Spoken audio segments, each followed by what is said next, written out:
Assalamualaikum warahmatullahi wabarakatuh. Salam sejahtera bagi semuanya. Semoga aktivitas keseharian kita diridhoi oleh Allah Subhanahu wa taala. Nah, untuk mata kuliah pengantar bisnis ini ya, kita akan membahas tentang organisasi intern.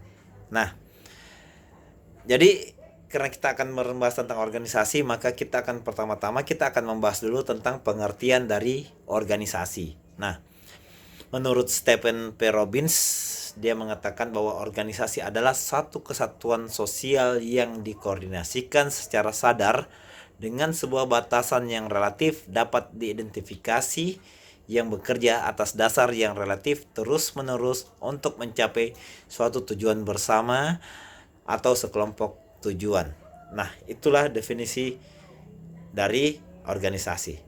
Selanjutnya, kita akan masuk membahas tentang struktur organisasi.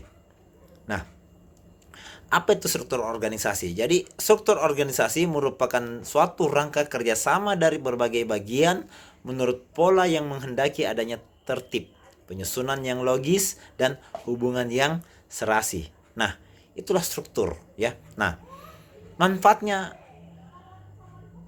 apa itu manfaat dari organisasi? Nah, yang pertama manfaatnya adalah pimpinan dengan mudah mengetahui tugas tiap bawahan. Ya.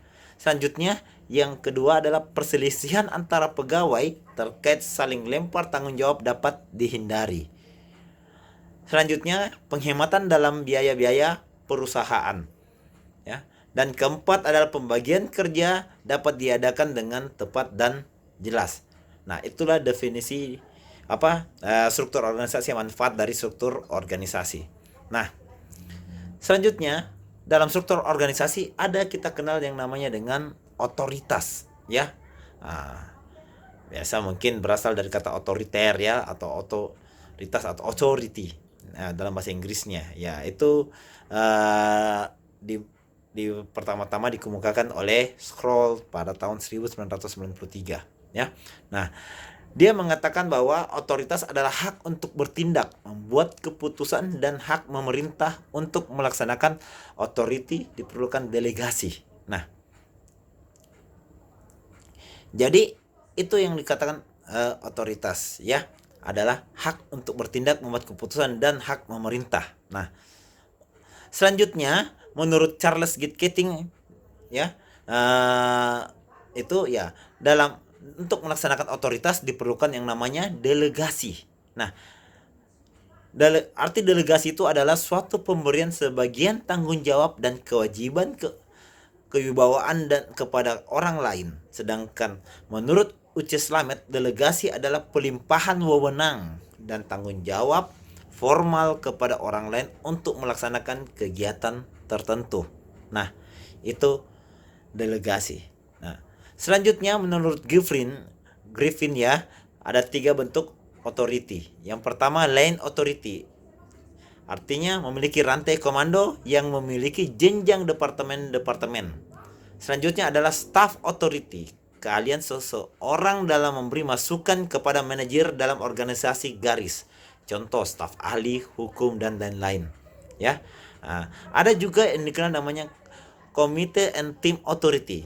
Jadi seringkali diberi otoritas oleh top manajemen untuk merumuskan dan menetapkan keputusan penting yang akan dilaksanakan oleh perusahaan. Selanjutnya kita masuk ke pendelegasian authority. Nah, pendelegasian authority merupakan salah satu langkah empowering employees, memberdayakan karyawan. Hal ini berarti memberikan wewenang dan tanggung jawab kepada karyawan untuk membuat keputusan sendiri, sepanjang hal tersebut tidak bertentangan dengan aturan-aturan perusahaan dan sesuai dengan kapasitas karyawan. Nah, empowering employees sangat penting di era sekarang karena yang pertama adanya persaingan global ya, menuntut setiap karyawan mampu bertindak, berpikir kritis untuk menjawab tantangan zaman yang terus mengalami perubahan secara cepat. Selanjutnya, yang kedua, perusahaan makin berkembang dan organisasi semakin gemuk ya. Seiring berkembangnya perusahaan, maka semakin banyak pula karyawannya, maka pemberdayaan karyawan dibutuhkan untuk melatih karyawan bertanggung jawab terhadap tugasnya, berani mengambil tindakan dan melakukan kontrol kualitas terhadap pekerjaannya. Selanjutnya yang ketiga adalah empowering employer, berarti meningkatkan kepercayaan, keyakinan, dan motivasi karyawan. Hal ini penting karena akan mempengaruhi loyalitas karyawan terhadap perusahaan. Semakin tinggi loyalitas karyawan, maka mereka akan memberikan ide-ide terbaiknya untuk kemajuan dan perkembangan perusahaan. Nah, selanjutnya kita akan bahas tentang kekuasaan. Nah, authority atau otoritas harus dibedakan dengan power atau kekuasaan. Nah, konsep ini sangat penting dalam organisasi. Nah, menurut Max Weber, kekuasaan adalah kemampuan untuk mengendalikan tingkah laku orang lain secara langsung dengan mengendalikan tingkah laku orang lain, ya. Nah,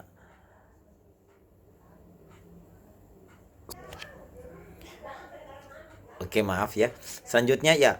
Oke, jadi saya ulang ya. Jadi menurut McLever ya, kekuasaan adalah kemampuan untuk mengendalikan tingkah laku orang lain, baik secara langsung dengan memberi perintah maupun secara tidak langsung dengan mempergunakan segala alat dan cara yang tersedia.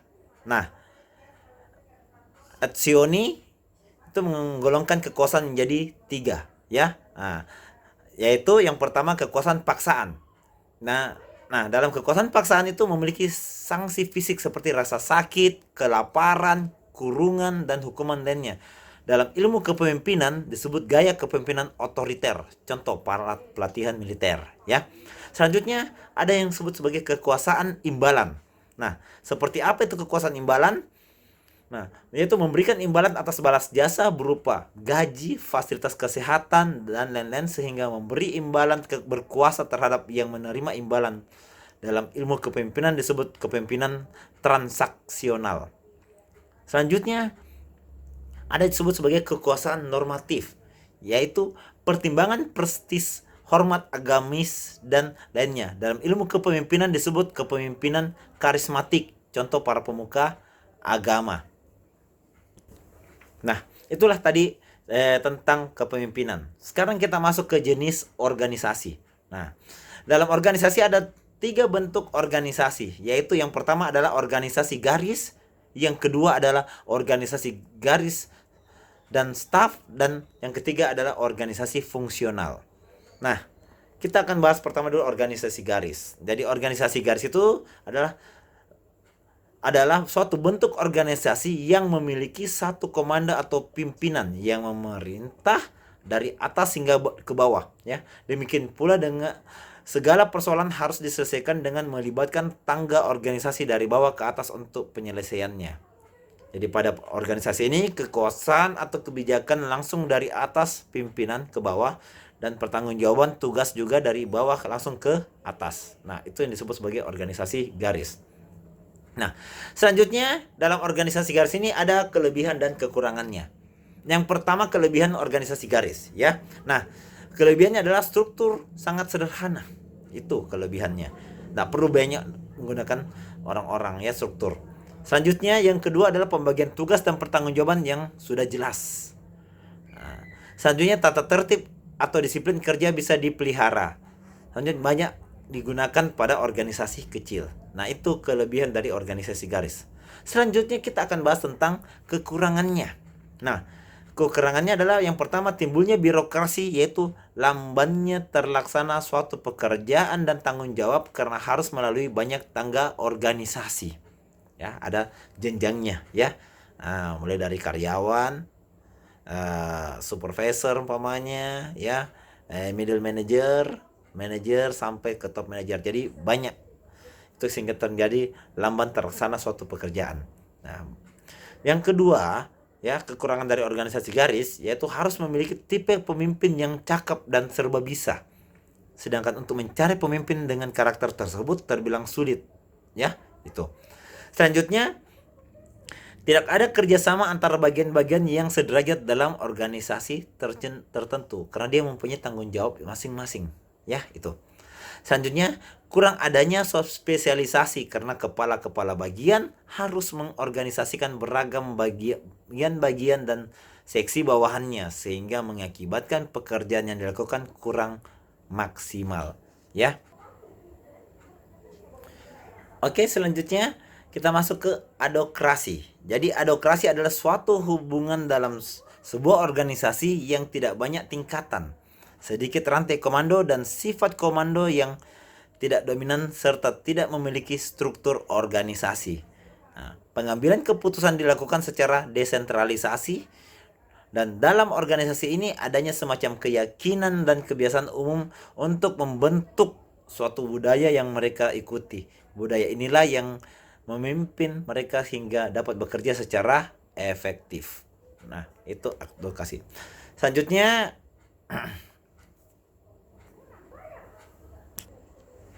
Oke, selanjutnya kita masuk ke organisasi garis dan staf, ya. Nah, staf di sini terdiri dari spesialis-spesialis tertentu yang diperlukan oleh perusahaan. Staf dapat dikoordinasi dalam sebuah organisasi yang berbeda di luar organisasi garis.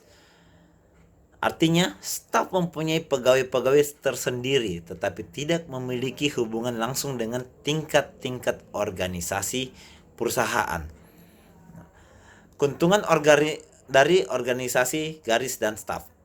Yang pertama, tugas yang berat bagi pimpinan organisasi garis dapat dibantu dan diringankan oleh kehadiran staf. Selanjutnya, menjamin adanya pemimpin tunggal dalam perusahaan karena staf tidak campur tangan dalam struktur perusahaan. Nah, selanjutnya kelemahan dari organisasi garis dan staf.